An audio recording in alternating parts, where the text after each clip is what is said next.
Last month, we packed up all of our things and said goodbye to our friends in Las Cruces and made the journey all the way from New Mexico up to northern Washington.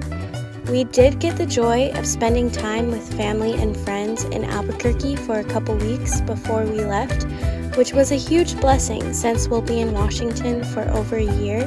But then we started our 1,400-mile journey from southern New Mexico all the way up to northern Washington.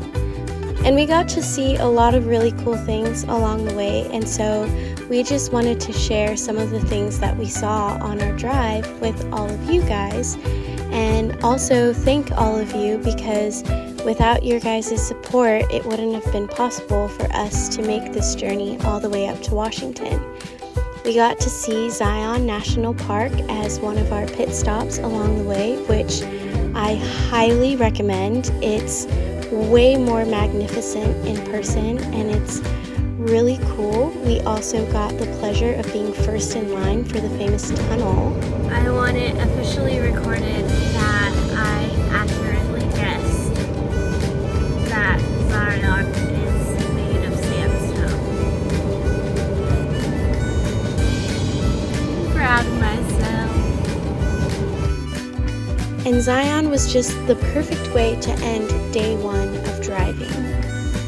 Day two, after staying in Salt Lake City, we took off driving and we were determined to get to Washington by that night. Our cat Ella was not about it. Driving the second day, she was ready to be there. And we did start to see rain, but we also saw rainbows. And it wasn't until I was editing that I noticed that we actually saw 2 rainbows in the same video. And it was pretty late by the time we got there. It was actually 1:30 in the morning when we officially got in, but we made it all the way to Washington, and then we got some much needed rest over the next couple of days.